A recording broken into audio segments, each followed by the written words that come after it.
शनिदेवाची साडेसाती. अनेक जण म्हणतायत शनीची साडेसाती 17 मे पर्यंत असणार आहे, यातून सुटका नाही. आणि हे अगदी बरोबर आहे. ज्योतिषशास्त्रानुसार 2026 मध्ये शनिदेव मीन राशीतच विराजमान आहेत. आणि विशेष म्हणजे 20 जानेवारी 2026 पासून शनी उत्तरा भाद्रपद नक्षत्रात गेलेत आणि ते 17 मे 2026 पर्यंत तिथेच राहणार आहेत. या काळात शनिदेवाची शक्ती आणखी तीव्र होते, कारण हे त्यांचंच स्वनक्षत्र आहे. असं म्हणतात हे ज्योतिषीय गणित आहे. शनिदेव राशी बदलत नाहीत, पण नक्षत्र बदलामुळे प्रभाव दुप्पट होतो.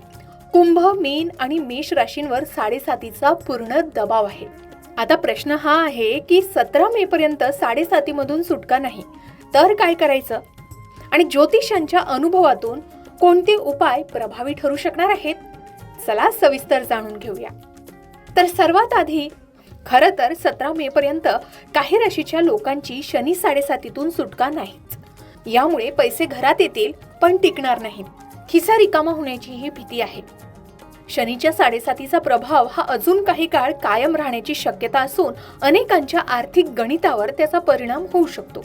पैसे हातात येऊनही घरात टिकणार नाहीत, पण का, असा प्रश्न अनेकांना सतावत आहे. ज्योतिषशास्त्रानुसार न्यायदेवता शनी यांनी अलीकडेच उत्तरा भाद्रपद नक्षत्रात प्रवेश केला आहे. विशेष बाब म्हणजे या नक्षत्राचे स्वामी स्वतः शनिदेव असल्याने हा काळ शनीच्या प्रभावाच्या दृष्टीने अधिक संवेदनशील मानला जात आहे.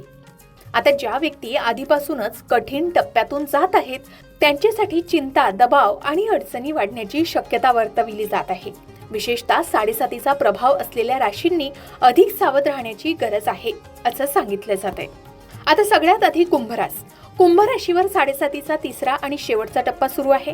आता हा टप्पा समाप्तीचा असतो, पण 17 मे पर्यंत उत्तरा भाद्रपद नक्षत्रामुळे हा डबल अटॅक सारखा प्रभाव पाडू शकतो. करिअरमध्ये अडथळे, खर्च वाढणं, कुटुंबात तणाव हे सगळं या काळात जाणवत असेल.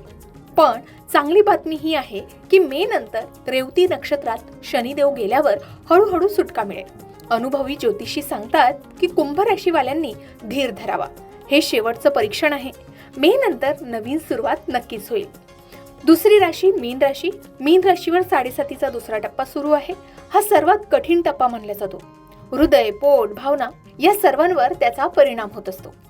नातेसंबंधांची परीक्षा, आर्थिक अडचणी, आरोग्याच्या समस्या या काळात उद्भवू शकतात. 17 मे पर्यंत शनिदेव स्वनक्षत्रात असल्यानं प्रभाव आणखीच तीव्र वाढेल. ज्योतिषीय अनुभव सांगतो की या काळात अनेक मीन राशीच्या लोकांना नोकरी, व्यवसायात बदल करावा लागू शकतो किंवा कुटुंबात जबाबदाऱ्या वाढू शकतात. पण शनिदेव कर्मफलदाता आहे. जे मेहनत करतात त्यांना त्याचा नंतर मोठा फायदा होऊ शकेल.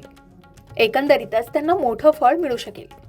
त्यानंतर मेष राशीवर साडेसातीचा पहिला टप्पा सुरू आहे. 2025 पासूनच हा सुरू झालाय.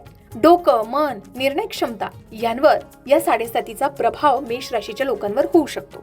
नवीन योजना, नोकरी बदल, प्रवास या सगळ्यात मेष राशीच्या व्यक्तींना अडचणी येऊ शकतात. पण 17 मे पर्यंत हा प्रभाव आणखीच वाढणार आहे. ज्योतिषांच्या अनुभवातून मेष राशीच्या लोकांना या काळात स्लो अँड स्टडी असं राहावं लागणार आहे. घाई केली तर नुकसान मात्र भरावं लागेल. तर या 3 राशी आहेत ज्या मुख्य प्रभावित आहेत. इतर राशींवर ध्येय किंवा इतर प्रभाव असू शकतात, पण साडेसाती मुख्यतः या 3 राशींवर असणार आहे. आता प्रश्न आहे की 17 मे पर्यंत साडेसातीपासून सुटका नाही, तर काय करायचं? यावर काही प्रभावी उपाय आहेत का? तर मेष, मीन आणि कुंभ या राशीच्या लोकांना साडेसाती सुरू आहे. त्यामुळे त्यांनी शनिवारी पिंपळाच्या झाडाला जल अर्पण करावं आणि शनिदेवाला तेलाचा दिवा लावावा. ओम शम शनिच्छराय नमः या मंत्राचा रोज 108 वेळा जप करावा. विशेषतः शनिवारी या मंत्राचा जप करण्यास सांगितलं जातं. त्याचबरोबर शनिदेवाला तेल अर्पण करावं. शनिवारी शनी मंदिरात किंवा घरीच मोहरीच्या तेलाचा शनिदेवांना अभिषेक घालावा. काळे तीळ, उडीद, काळे कपडे गरजू व्यक्तींना दान करावे. हनुमान चालीसाचं पठण करावं आणि शनी स्तोत्राचं पठणही रोज करावं. हे शनी दोष कमी करण्यास नक्कीच मदत करतात. शनिदेवाला सर्वात आवडतं ती कर्म. त्यामुळे घाई करू नये आणि नियमित प्रार्थना करून आपलं कर्म करत राहावं. हे उपाय केल्याने अनेक लोकांनी साडेसातीच्या काळातही स्थिरता मिळवली असल्याचं सांगितलं जातं. शनिदेव शिक्षा देतात, पण शिक्षा पूर्ण झाल्यावर मोठी पदवी सुद्धा देतात. त्याचबरोबर या 7.5मधून अनेक गोष्टी शिकायलाही मिळतात. तर मंडळी, 17 मे 2026 पर्यंत शनिदेवाची तीव्रता तुम्हाला जाणवू शकेल, पण नंतर रेवती नक्षत्रात गेल्यावर हळूहळू सुधारणा होऊ शकेल. धैर्य ठेवा, उपाय करा आणि शनिदेवावर विश्वास ठेवा. शनिदेव न्याय करतात. चांगलं कर्म केलं तर चांगलं फळही मिळतं. मग तुमची राशी यात आहे का? तुमच्या राशीला 7.5 सुरू आहे का? तुमची राशी काय आहे कमेंटमध्ये सांगा. तुम्हाला 7.5चा अनुभव कसा आहे हेही शेअर करायला विसरू नका.